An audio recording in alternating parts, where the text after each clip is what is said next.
آج ہے جی ہمارے پاس 19 پارہ اور سورہ ہے سورہ شعراء. رب ہمارا ہو گیا تھا کل کی کلاس میں. آج ہم سٹارٹ کریں گے جی سورہ شعراء سے. اس کی میرے خیال میں 227 آیتیں ہیں اور 11 رکوع ہے. اعوذ باللہ من الشیطان الرجیم. بسم اللہ الرحمن الرحیم. طاسین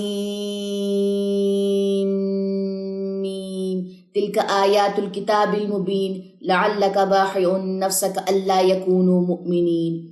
طاسین، یہ واضح کتاب کی آیات ہیں. واضح کتاب یعنی کہ قرآن مجید. اے نبی، شاید اس غم سے کہ وہ لوگ ایمان نہیں لاتے آپ خود کو ہلاک ہی کر لیں گے. یعنی کہ رسول اللہ صلی اللہ علیہ وسلم اتنا غم کھاتے تھے جو لوگ ایمان نہیں لاتے تھے. تو یہاں پہ رسول اللہ صلی اللہ علیہ وسلم کو اس چیز سے جو ہے وہ کہا گیا ہے کہ آپ خود کو ہلاک کر لیں گے جو لوگ ایمان نہیں لاتے. اگر ہم چاہیں تو ان پر آسمان سے کوئی نشانی اتار دے، کیونکہ وہ نشانیاں مانگ رہے تھے کہ جیسے پہلے نبیوں کے اوپر نشانیاں آئی ہیں تو رسول اللہ صلی اللہ علیہ وسلم کے اوپر بھی نشانی آئے. تو یہاں پر اللہ تعالیٰ کہہ رہے ہیں کہ اگر ہم چاہیں تو ان لوگوں کے اوپر جو ہے ہم آسمان سے نشانیاں اتار دیں، پھر اس کے آگے ان کی گردنیں جھکی ہی رہ جائیں گی، کیونکہ وہ نشانی دیکھنے کے بعد بھی یقین نہیں کریں گے، ایمان نہیں لائیں گے.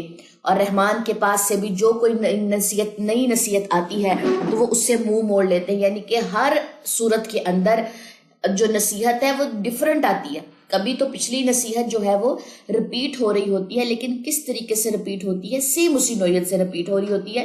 تو وہ کیا کرتے ہیں، وہ صرف منہ موڑتے ہیں اس چیز سے. چنانچہ یقیناً وہ جھٹلا چکے، لہٰذا جلد ان کے پاس اس کی خبریں آئیں گی جس کا وہ مذاق اڑایا کرتے تھے. یعنی کہ عذاب کا مذاق اڑانا، اللہ کا مذاق اڑانا، رسول کا مذاق اڑانا. تو جلد ان کے پاس وہ خبریں آئیں گی. کیا انہوں نے زمین کو نہیں دیکھا کہ ہم نے اس میں ہر قسم کی کتنی ہی عمدہ چیزیں اگائی ہیں؟ بلا شبہ اس میں عظیم نشانی ہے اور ان میں سے اکثر ایمان لانے والے نہیں. اور بے شک آپ کا رب وہی ہے غالب، بہت رحم کرنے والا. اور یاد کریں جب آپ کے رب نے موسیٰ کو پکارا کہ تو ظالم قوم کے پاس جا، یعنی قوم فرعون کے پاس، کیا وہ ڈرتے نہیں؟ موسیٰ نے کہا اے میرے رب، بے شک میں ڈرتا ہوں کہ وہ مجھے جھٹلا دیں گے. کیا وہ ڈرتے نہیں سے مراد یہاں پہ ہے کیا وہ اللہ سے نہیں ڈرتے؟ اور یہاں پر موسیٰ علیہ السلام کہہ رہے ہیں کہ مجھے ڈر ہے کہ وہ جب میں اللہ کا پیغام لے کے جاؤں مجھے جھٹلا نہ دے، اور میرا سینہ تنگ ہوتا ہے اور میری زبان نہیں چلتی، لہٰذا تو ہارون کی طرف بھی وہی بھیج. یعنی کہ موسیٰ علیہ السلام کا یہ تھوڑا سا پوائنٹ آف ویو تھا کہ میری زبان میں چونکہ لکنت ہے، میں بات کو فصیح طریقے سے اور صحیح انداز سے نہیں کر پاتا، اور میرا سینہ جو ہے وہ تنگ ہوتا ہے. تو آپ ایسا کریں کہ ہارون علیہ السلام کی طرف وہی بھیج دے. اور ان کا میرے ذمے ایک گناہ جرم ہے، یعنی کہ جو قتل کا ایک کہہ لیں کہ گناہ سرزد ہوا تھا موسیٰ علیہ السلام سے. تو موسیٰ علیہ السلام کہتے ہیں میرے اوپر تو ایک گناہ بھی ہے، لہٰذا مجھے خوف آتا ہے کہیں وہ مجھے قتل ہی کر دیں، یعنی کہ قصاص نہ لے لیں، قتل کے بدلے قتل. ٹھیک ہے. فرمایا ہرگز نہیں، چنانچہ تم دونوں ہماری نشانیوں کے ساتھ جاؤ، لیکن ہم تمہارے ساتھ سننے والے ہیں. اب موسیٰ علیہ السلام کو اللہ تعالیٰ نے کہا کہ نہیں، وہی تو آپ کی طرف ہی آئے گی، آپ ہی نبی ہوں گے، یعنی کہ فرنٹ پہ آپ ہی رہیں گے، آپ صرف جائیں، ہم تمہارے ساتھ سننے والے ہیں، جو وہ کہیں گے ہم بھی تو ہیں نا ساتھ. فرمایا ہرگز نہیں، چنانچہ تم دونوں آیت نمبر 16، چنانچہ تم دونوں فرعون کے پاس جاؤ اور اس سے کہو بلا شبہ ہم رب العالمین کے رسول ہیں، یہ کہ بنی اسرائیل کو آزاد کر کے ہمارے ساتھ بھیج دے. فرعون نے کہا ہم نے اپنے پاس بچپن میں تیری پرورش نہیں کی اور تو ہمارے درمیان اپنی عمر کے کئی برس نہیں رہا. اب فرعون نے موسیٰ علیہ السلام سے کہا کہ بچپن میں بھی ہم نے تیری پرورش کی. جب سب لڑکے جو تھے وہ مارے جا رہے تھے تو فرعون کے دربار میں جب یہ بچہ آیا تو وہاں پہ جو فرعون کی بیوی تھی اس نے کہا کہ اس کی جو ہے وہ میں پرورش کروں گی. مطلب اتنا زیادہ خوبصورت ہے موسیٰ علیہ السلام، تو اللہ تعالیٰ نے ان کے چہرے میں خوبصورتی رکھ دی تھی. تو یہاں پر فرعون جو ہے جو احسانات کیے ہیں موسیٰ علیہ السلام کے اوپر وہ جتا رہا ہے کہ تو بچپن میں نے تیری پرورش کی تھی اور تو ہمارے درمیان کئی برس تک رہا، اپنی درمیانی عمر میں اپنی عمر میں، اور تو اپنا وہ کام کر گیا جو کر گیا، اور تو ناشکروں میں سے تھا. اپنا وہ کام کر گیا سے مطلب یعنی کہ تو نے جاتے جاتے کیا کیا، قتل کر دیا.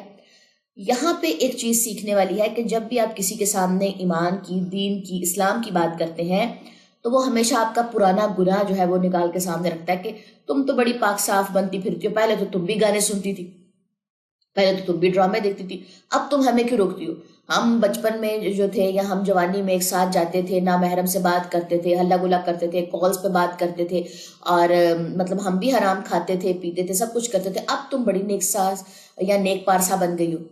تو یہ طریقہ جب آپ کے سامنے آئے تو یہی بات فوراً سمجھ لیں کہ فرعون نے بھی سیم طریقہ اختیار کیا تھا کہ موسیٰ علیہ السلام کو کہا کہ دیکھو ہم نے تمہاری پرورش کی، ہمارے درمیان تمہیں کر سے تک رہے ہو، تم نے قتل بھی کیا، ہم نے تم سے کسی چیز کا جو ہے وہ بدلہ نہیں لیا، تم آ کے ہمیں یہ بات کہہ رہے ہو کہ جی اللہ کو مانو، ہم اللہ کو نہیں مانتے. ٹھیک ہے.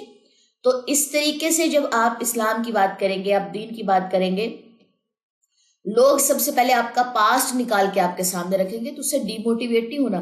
جیسے موسیٰ علیہ السلام نے جو ہے وہ رد عمل کیا، ہم نے ویسے رد عمل کرنا ہے، ہم نے اپنے کہلے رستے سے بھٹکنا نہیں ہے. تو نیکسٹ آ جائیے جی آیت نمبر 20. موسیٰ نے کہا میں نے وہ کام اس وقت کیا تھا جبکہ میں بھٹکے ہوئے لوگوں میں سے تھا، یعنی کہ میں بالکل جاہل تھا، مجھے علم نہیں تھا. ہم بھی جب پاسٹ میں گناہ کرتے ہیں ہمارے پاس علم نہیں ہوتا تو ہم نے بھی یہی آنسر دینا جب لوگ ہمارے گناہ نکال کے ہمارے سامنے رکھتے ہیں کہ تم تو پہلے پردہ نہیں کرتی تھی، اب تم نے ایک لیکچر کیا سن لیا، تم پردہ کرنا شروع ہو گئی ہو، ہمارے ساتھ تو تم اب اٹھتی بیٹھتی نہیں ہو. ٹھیک ہے. کیونکہ سرکل چینج ہو جاتا ہے نا انسان کا، فرینڈشپ سرکل چینج ہو جاتا ہے، اٹھنے بیٹھنے کے طور طریقے چینج ہو جاتے ہیں. جب ہم دین اسلام کی راہ پہ چلتے ہیں تو ہمارے نیکی کے ساتھی بن جاتے ہیں، دینی بھائی جو ہوتے ہیں وہ ہمارے بن جاتے ہیں، یا دینی بہنیں جو ہے ہماری بن جاتی ہیں. دنیاوی دوست ہمارے اس طریقے سے پھر نہیں رہتے.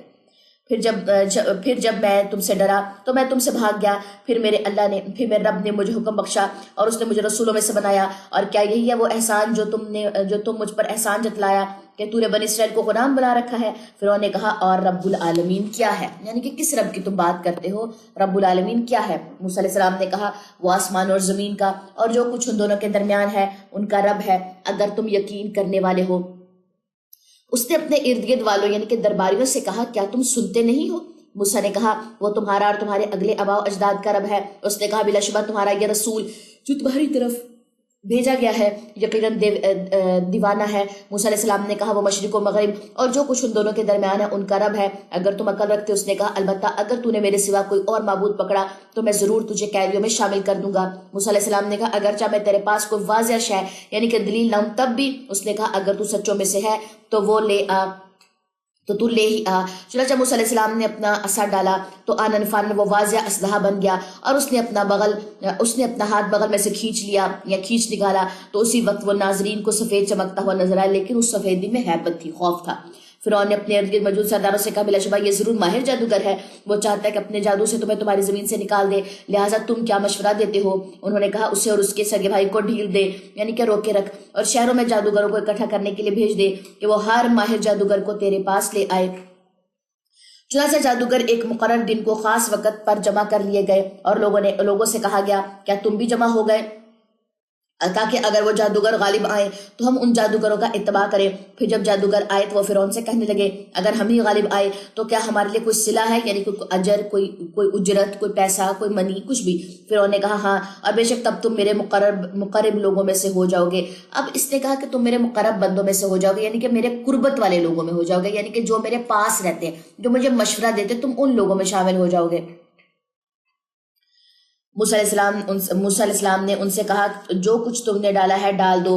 تب انہوں نے اپنی رسیاں اور لاٹھیاں ڈالی اور کہنے لگے عزت فرعون کی قسم بلا شبہ ہم ہی غائب ہیں. پھر موسیٰ نے اپنا عصا ڈالا تو وہ فوراً ہی اسے نگلنے لگا جو انہوں نے یعنی کہ جادو رچا تھا اس کو. چنانچہ جادوگر بے اختیار سجدے میں گر پڑے کیونکہ جادوگروں کو یہ بات پتا تھی کہ یہ جادو نہیں ہے، یہ کوئی معجزہ ہے. ٹھیک ہے. کیونکہ دو ہی معجزے موسیٰ علیہ السلام کو اللہ تعالیٰ نے دیے تھے، عصا اور ید بیضا. وہ کہنے لگے ہم رب العالمین پر ایمان لائے، موسیٰ اور ہارون کے رب پر. فرعون نے کہا میرے اجازت دینے سے پہلے تم نے اسے مان لیا، بے شک وہ تمہارا بڑا ہے، اس نے تمہیں جادو سکھایا ہے. اب فرعون نے کہا کہ میری سے تم نے اجازت نہیں لی اور تم نے جو ہے تم ایمان لیا، شاید موسیٰ علیہ السلام تمہارے بڑے ہیں، تم نے جادو لگتا ہے موسیٰ علیہ السلام سے سیکھا. ٹھیک ہے. لہٰذا جلد تم جان لوگے میں ضرور تمہارے ہاتھ اور پاؤں مخالف طرف سے کٹوا دوں گا یا کاٹ دوں گا اور تم سب کو سولی پر چڑھاؤں گا اور تم سب کو ضرور سولی پر چڑھاؤں گا. وہ کہنے لگے کوئی حرج نہیں، بے شک ہم اپنے رب ہی کی طرف لوٹنے والے ہیں، بے شک ہم امید رکھتے ہیں کہ ہمارا رب ہماری خطائیں بخش دے گا، اس لیے کہ ہم پہلے ایمان لانے والے بنے ہیں. اور ہم نے موسیٰ علیہ السلام کی طرف وحی کی کہ تو میرے بندوں کو لے کر راتوں رات نکل چل، بلا شبہ تمہارا تعاقب کیا جائے گا. پھر فرعون نے شہروں میں اکٹھا کرنے والے بھیجے یہ پیغام دے کر کہ بے شک یہ بنی اسرائیل قلیل سی جماعت ہے اور بلا شبہ وہ ہمیں غصہ دلانے والے ہیں اور بلا شبہ ہم چوکس اور ہوشیار جماعت ہیں. چنانچہ ہم نے ان فرعونیوں کو باغوں اور چشموں سے نکالا اور خزانوں اور عمدہ قیام گاہوں سے. اسی طرح ہوا اور ہم نے بنی اسرائیل کو ان چیزوں کا وارث بنایا. چنانچہ فرعونی سورج نکلتے ہی ان کے تعاقب میں نکلے. پھر جب دونوں جماعتیں مقابل ہوئیں